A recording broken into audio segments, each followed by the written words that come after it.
Let me start right off by saying that I believe that Ukraine has lost the war. Now, of course, the war is not over, but it is lost. Let me show you why. This has become an artillery duel. Russia fires 50,000 shells a day, 10 times more than Ukraine. The Washington Post says that Ukraine is almost completely out of ammunition, and there are no replacements for its Soviet-era ordnance. On June 10th, the Post reported that Ukraine is suffering 1,000 casualties a day, including 200 killed. The rate of casualties has doubled in just 3 weeks. Let's put that in perspective. Vietnam was America's last truly bloody war. We lost 60,000 men in 10 years. That's about 6,000 killed every year. With a much smaller population, Ukraine is losing 6,000 soldiers killed every month. This is a casualty rate 12 times higher than we suffered in Vietnam. But you have to then look at the populations of both countries. Before the war broke out, Ukraine had 43 million people, but with refugees, it's down to just 38 million today. The U.S. population during Vietnam numbered about 200 million. So our population was roughly 5 times larger than Ukraine's. This, on a per capita basis, this means that their casualty rate is roughly 60 times greater than the U.S. suffered during the very bloody war in Vietnam.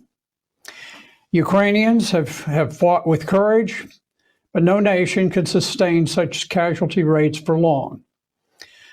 Ukraine is finished. On June the 12th, yesterday, NATO Secretary General Jens Stoltenberg all but admitted that Ukraine would soon be forced to sue for peace. He said, "The only question is, what price are you willing to pay for peace? How much territory, how much independence, how much sovereignty are you willing to sacrifice for peace?" Stoltenberg's remarks suggest that NATO recognizes that the war is lost. It's now become an unpleasant distraction that simply needs to be wrapped up as far as NATO is concerned.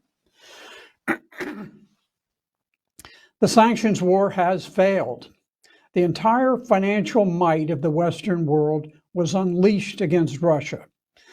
The Biden administration swore that the Russian ruble would be crushed into dust. They boasted of destroying the Russian economy and inspiring a revolution.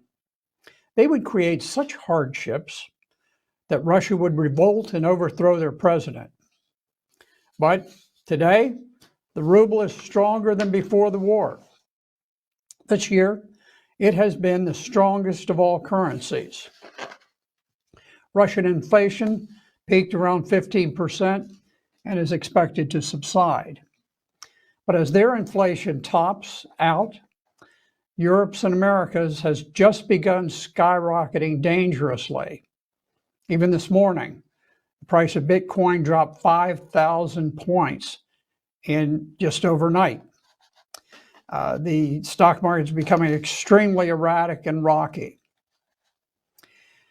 Biden's attempt to strangle Russian trade has failed.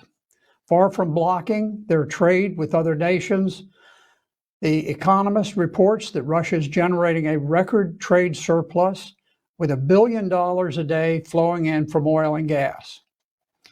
Russia's $250 billion trade surplus more than doubled its surplus in the year before the war. Despite sanctions, Russia has forged stronger ties with China, India, South Africa, Iran, Brazil, Saudi Arabia, all of which continue trading at enhanced levels with Russia. Important countries in the global south are refusing to obey Washington's order to impose sanctions.